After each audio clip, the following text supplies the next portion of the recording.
Hello viewers, வணக்கம். Astro அரிச்சுவடியிலேருந்து உங்கள் ரேவதி தண்டபாணி பேசுகிறேன். நீங்கள் தடவையாக என்னுடைய வீடியோ பார்க்குறீங்கன்னா சப்ஸ்கிரைப் பண்ணுங்க.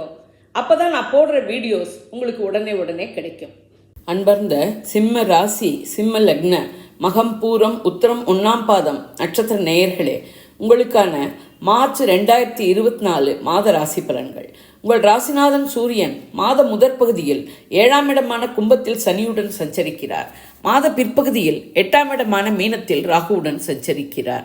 மாத முதற் பகுதியில் கணவன் மனைவி உறவு அந்யோன்யமாகவும் அன்பு பாசத்துடனும் இருக்கும். ஆனால் கணவன் மனைவி விவகாரத்தில் 3வது மனிதர் தலையீட்டை தவிர்ப்பது நன்மை தரும். நண்பர்கள், தொழில் கூட்டாளிகளுடன் டைரக்ட் டீலிங் வைத்துக் கொள்ளவும். பின்பாதையில் வம்பு வழக்குகளிலிருந்து விலகி இருக்கவும். அரசியல்வாதிகளுக்கும் அரசாங்க காரியங்களுக்கும் மாத முற்பகுதி சாதகமாக அமையும். 2-11 குடைய புதன் 8ஆம் இடமான மீனத்தில் நீச்சமடைகிறார்.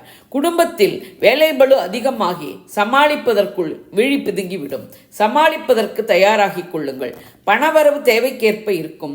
நீண்ட நாளை ஆசைகள் நிறைவேற தாமதமாகலாம். லாபங்கள் கைக்கு கிடைப்பதில் தடைகள் இருக்கும். மாணவர்கள் கல்வி கேள்விகளில் கவனம் சிதற வாய்ப்பு உண்டு. ஆசிரியர் பெற்றோர்களின் அறிவுரைகளை கேட்டு கல்வி விஷயத்தில் செயல்படவும். 3-10 குடைய சுக்கிரன் மார்ச் 8 முதல் 7ஆம் இடமான கும்பத்தில் சஞ்சரிக்கிறார். உங்கள் முயற்சிகள் மார்ச் 7-15 வரை சுலபமாக நிறைவேறும். தைரியம், வீரியம் மேலோங்கும். இளைய சகோதரர்கள் ஒரு சமயம் இருப்பது போல் மறுசமயம் இருக்க வாய்ப்பில்லை. தொழில், வியாபார, உத்தியோக வகையில் மார்ச் 7 முதல் 14 வரை முயற்சிகள் செய்ய புதிய வேலை மாற்றம் போன்றவை அமையும். பெண்களின் தேவைகள் பூர்த்தியாகும். பெண்கள் வீட்டிலும் அலுவலகத்திலும் முன்னேற கடுமையாக உழைக்க வேண்டி வரும். கலைத்துறையினருக்கு ஏற்ற இறக்கம் நிறைந்த மாதம். திருமணம் நடக்கும் வாய்ப்பு, தசாபுக்திகள் சாதகமாக இருக்க அமையும். காதல் வாழ்க்கை ஏற்ற இறக்கம் உள்ளதாக இருக்கும். 4-9 குடைய செவ்வாய் மார்ச் 14 வரை 6ஆம் இடமான மகரத்தில் உச்சமாகவும் பிறகு 7ஆம் இடமான கும்பத்திலும் சஞ்சரிக்கிறார். எனவே செவ்வாய் 6இல் இருந்தாலும் 7இல் இருந்தாலும் உங்களுக்கு நன்மையே செய்வார். சுக சௌகரியங்களுக்கு குறைவிருக்காது. வீடு, மனை, வாகன சுகங்கள் மேம்படும். தாயின் உடல்நிலையில் முன்னேற்றம் இருக்கும். தந்தை வழி உதவியும் ஆதரவும் இருக்கும். ஆனால் செவ்வாய் சனி சம்பந்தம் ஏற்படுவதால் பெற்றோர் பிரச்சனையால் கவலை கொள்வீர்கள். 5-8 குடைய குரு 9இல் இருப்பது ஆறுதலான அமைப்பு. குழந்தைகள் கல்வி கேள்விகளில் மேம்படுவர்.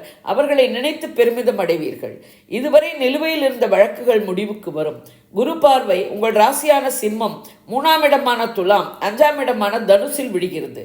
ராசிக்கு சனி, குரு இருவரது பார்வையும் விழுவதால் உங்கள் மனநிலை முடிவெடுப்பதில் குழம்பும். முயற்சிகள் வெற்றியாகும். தைரியம், வீரியம் மேலோங்கும். குழந்தைகளின் முன்னேற்றத்தை கண்டு மகிழ்ச்சி அடைவீர்கள். 6-7 குடைய சனி 7ஆம் இடமான கும்பத்தில் கண்டச்சனியாக இருந்து மனதளவிலும் உடலளவிலும் பிரச்சனைகளை கொடுக்கிறார். காரணம் உங்களது அரைகுறையான புரிதலே. எனவே பொறுமையாக யோசித்து செயல்படவும்.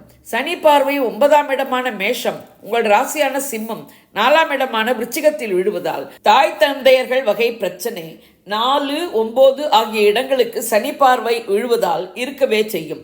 2இல் இருக்கும் கன்னி கேதுவாலும் 8இல் இருக்கும் மீனராகுவாலும் ஏற்படும் குழப்பங்கள், சஞ்சலங்கள் தீர தெய்வ வழிபாடு, ஆன்மீக சிந்தனை, இவற்றுடன் யோகா, தியானம் போன்றவை கை கொடுக்கும். 12 குடைய சந்திரன் 4ஆம் இடமான துலாத்தில் இருக்க மாதம் பிறக்கிறது. அனாவசியமான விரயங்களும் அலைச்சல்களும் இருக்கும். சூரிய வழிபாடும் பைரவர் வழிபாடும் மேன்மை தரும்.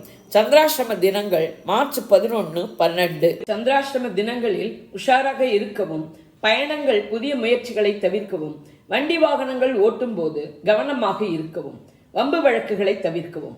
இது ஒரு பொது பலன். வாக்கிய பஞ்சாங்கப்படி சொல்லப்பட்டுள்ளது.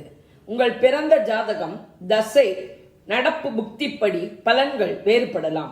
நீங்கள் இதே லக்னமானால் இந்த ராசிக்கான பலனையே எடுத்துக்கொள்ளலாம். வேறு லக்னமானால் உங்கள் லக்னம் விழும் ராசியின் பலனை எடுத்து ஒப்பிட்டு கொள்ளவும். நான் கொடுத்த இந்த வீடியோ உங்களுக்கு பிடிச்சிருக்கும்னு நினைக்கிறேன். பிடிச்சிருந்ததுன்னா லைக் பண்ணுங்க, ஷேர் பண்ணுங்க, கமெண்ட் பண்ணுங்க. நன்றி, வணக்கம்.